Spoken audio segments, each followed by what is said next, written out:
Hello student, स्वागत है आप सभी का हमारे YouTube channel Rupam Arya education for you पर। बच्चों, आज इस वीडियो में हम एक नए चैप्टर का अध्ययन करेंगे और वह नया चैप्टर है आपका रिमूवल ऑफ टू। ये रिमूवल ऑफ टू आपका ट्रांसफॉर्मेशन के अंतर्गत आता है। ट्रांसफॉर्मेशन दो शब्दों से मिलकर बना है, trans plus form. Trans means होता है चेंज, फार्म मीन्स रूप, यानी to change the form not the meaning, यानी किसी भी सेंटेंस का रूप बदल देना लेकिन उसका अर्थ नहीं। ओके, उसी के अंतर्गत हम रिमूवल ऑफ टू का स्टडी करेंगे। ओके बच्चों, तो आइए सबसे पहले हम टू का स्टडी कर लेते हैं कि ये आखिर टू है क्या। ओके, आप यहाँ पर एक एग्जाम्पल देखें, ही इज़ टू वीक। इस एग्जाम्पल को आप जब देखेंगे तो आप पाएंगे कि टू के बाद में एडजेक्टिव आया हुआ है और उसके पहले टू आया हुआ है, यानी जो इस एडजेक्टिव की क्वांटिटी बताता है। ओके, तो यहाँ पर बच्चों जो एडजेक्टिव की विशेषता बताता है वह शब्द होता है एडवर्ब, यानी यहाँ पर टू एडवर्ब का कार्य करता है। ओके, अब आते हैं इस टू का मीनिंग क्या होता है। इस वाक्य को अगर आप देखें ही इस टू वीक, तो इसका मतलब वह बहुत कमज़ोर है। यहाँ टू का अर्थ होता है अति। अति मीन्स एक्सेस, सीमा से परे। ओके, वह सीमा से परे कमज़ोर है।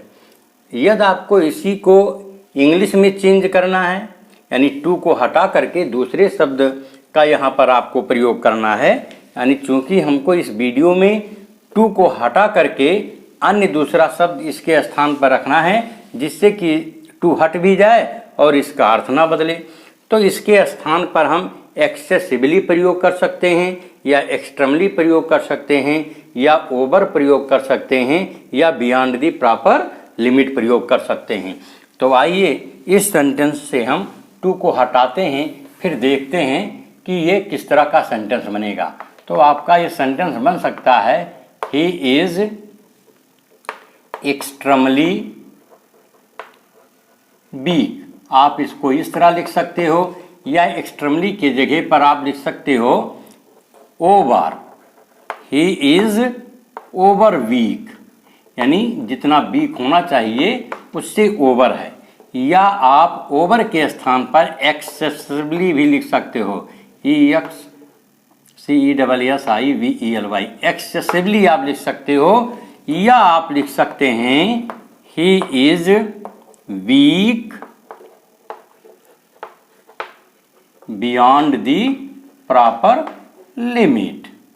ओके, तो अगर आपको इस तरह का सेंटेंस दिया है आपके पेपर में और ब्रैकेट में लिखा है रिमूवल ऑफ टू, तो आप उसको इसी तरह से टू हटा देंगे और उसके स्थान पर जो भी आप उचित समझें, चाहे एक्सेसिवली या एक्सट्रीमली या ओवर या बियॉन्ड द प्रॉपर लिमिट, इनमें से कोई भी शब्द आप लगा करके टू को रिमूव कर सकते हैं। ओके, आइए आगे हम पढ़ते हैं और एग्जाम्पल लेते हैं। देखिए नेक्स्ट है,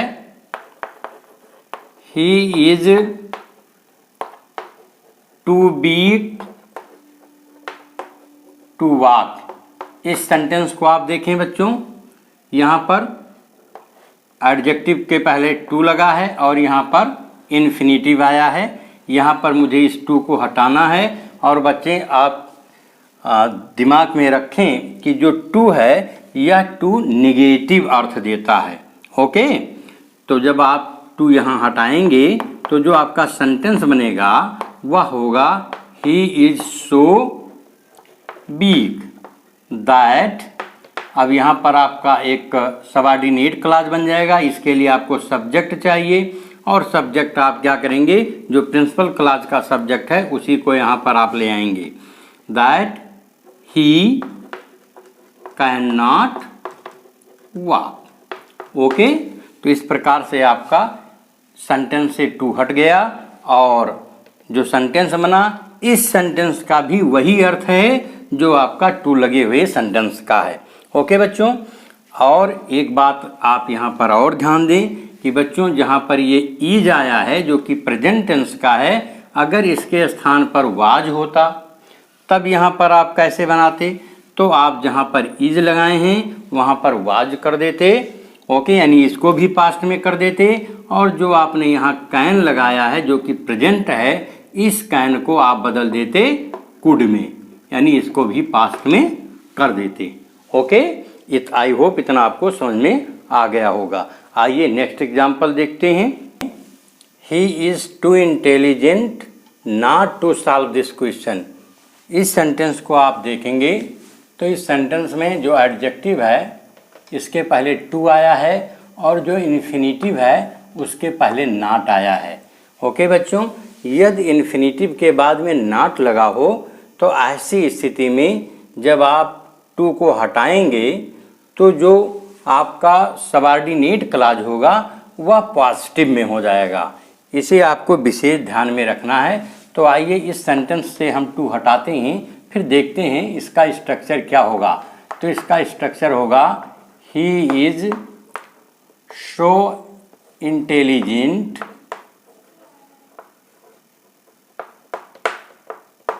that he can solve this question। Okay,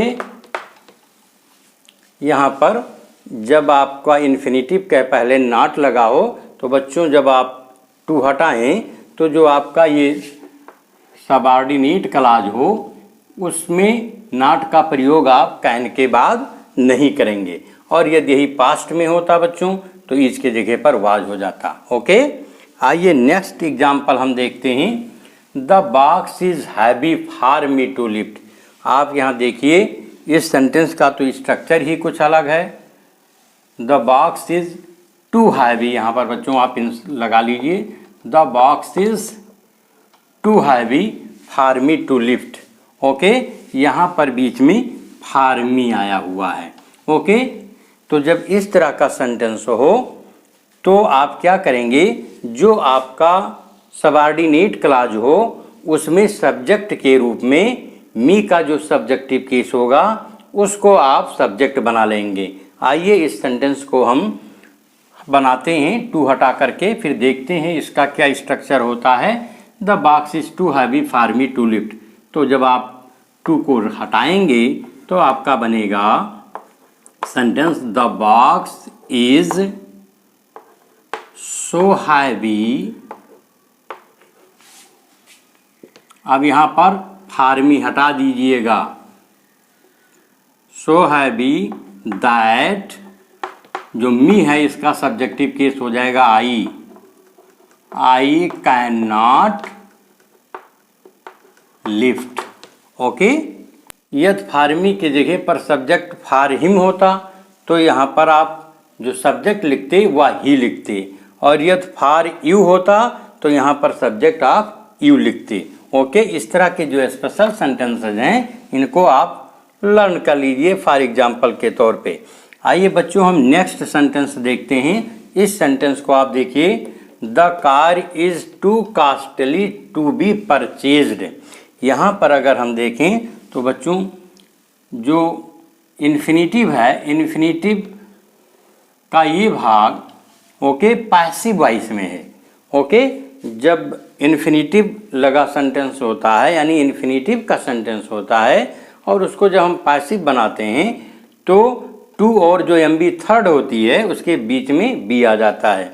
यानी अगर टू लगा हुआ सेंटेंस कोई है और वह पैसिव वॉइस में है, तब जब आप टू को रिमूव करें यानी टू को हटाएं तब आप उस सेंटेंस को भी पैसिव वॉइस में ही करेंगे।